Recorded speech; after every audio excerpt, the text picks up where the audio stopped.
Awesome day, everyone. Welcome to a new advocacy program online tagged as Gatekeeper of the Academe. Are you troubled because education today seems to be far from the real essence of its foundation? Are you concerned that what seemed to be wrong in the past is now becoming right even if there was never a change? Are you troubled that most of the educational practices now is not about what is right, but rather what the majority thinks will be the right thing to do? Are you afraid that in the near future, we will not already know what is right and what is wrong in the academy? Well, you are not in the wrong online program. This program will give commentaries and sensible analysis about the common challenges, problems, and stumbling blocks of the once very unblemished academy. This is not only for teachers, but even for those who wants to understand how a real teacher is thinking and analyzing the challenges around them. So, join us every night in our advocacy to give the right meaning of the academe back to where it belongs. This is Mentor Nhoie, a proud rank and file classroom teacher, and I will be your moderator and content provider. Now, it's time to talk about things that will straighten the academe.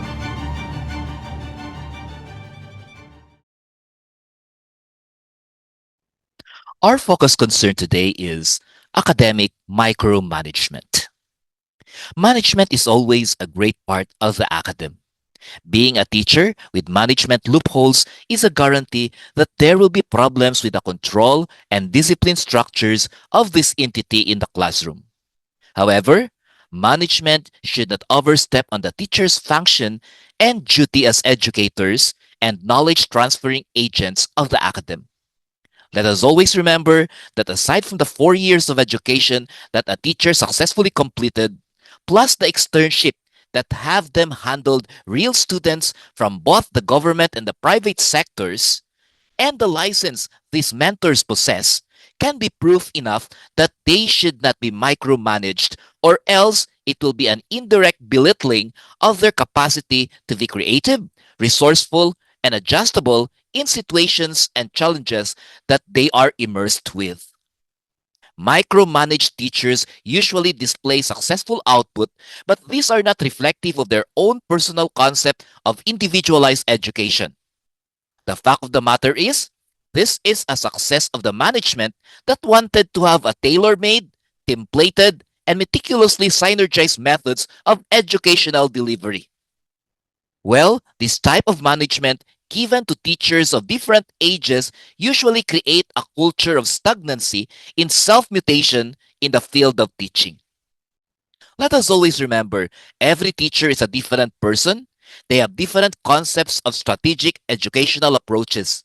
No two teachers have cloned minds that should be under one micromanaged checklist to have an impractical and illogical synchronized delivery, which is a great detour to the anatomical and mental design of humans, of which each possess a brain and fortified with a mind, capable of defining their own roads and methods to educational success. Excuse me.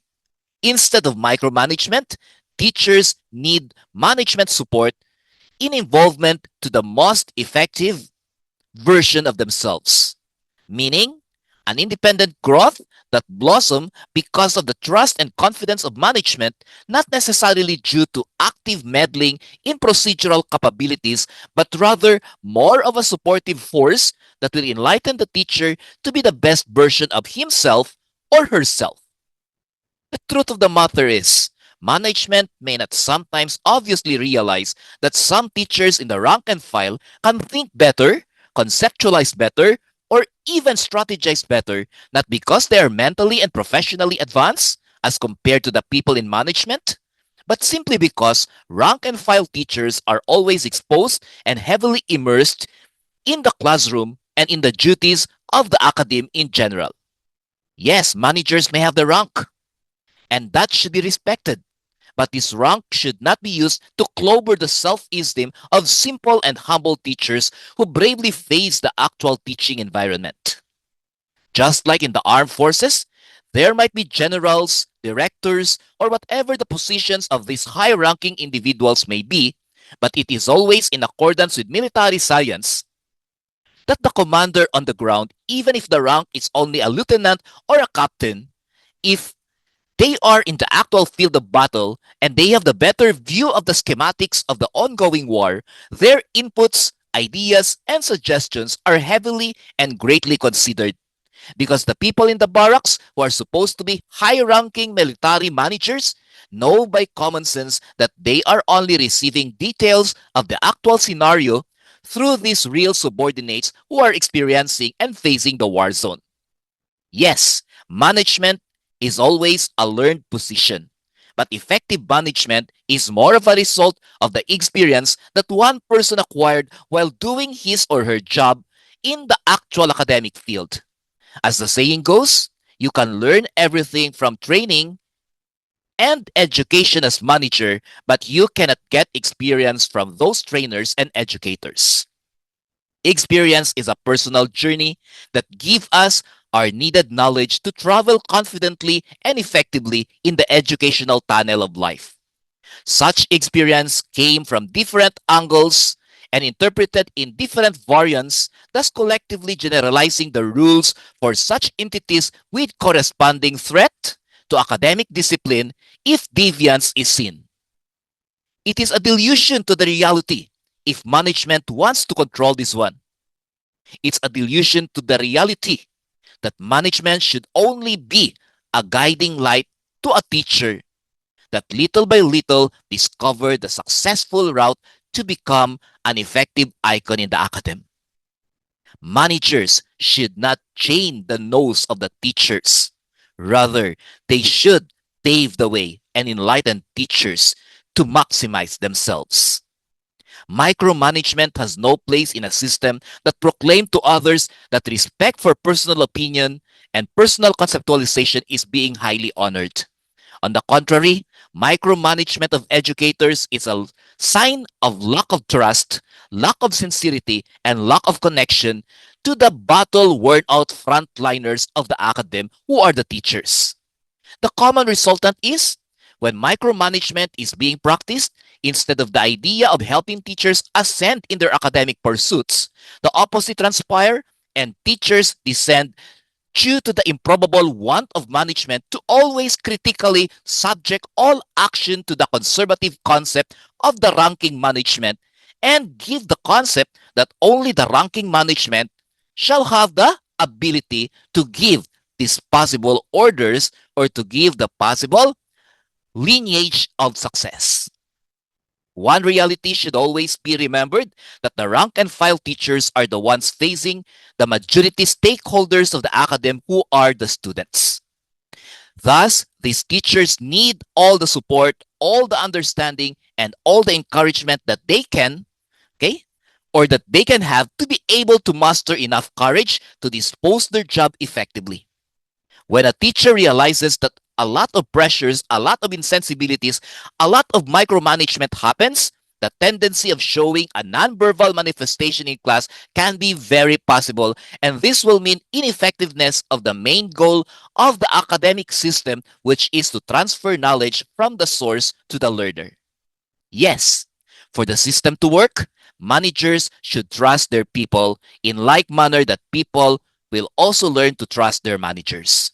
Same is true with the academe. The best way to manage tired frontline teachers is to give them all the support that they will need and not become a load for them to still carry at the end of a very tiring and strength consuming day.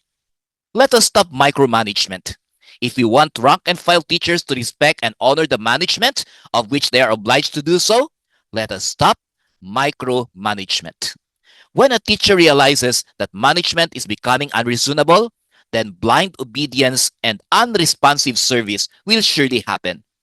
Here, we will see teachers working just for the work to be done and for them to get the remuneration afterwards. The passion and commitment is slowly declining and diminishing.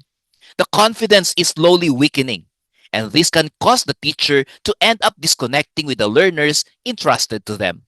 We do not like this to happen. So stop micromanagement before teaching minds become callous and cemented in the wrong context.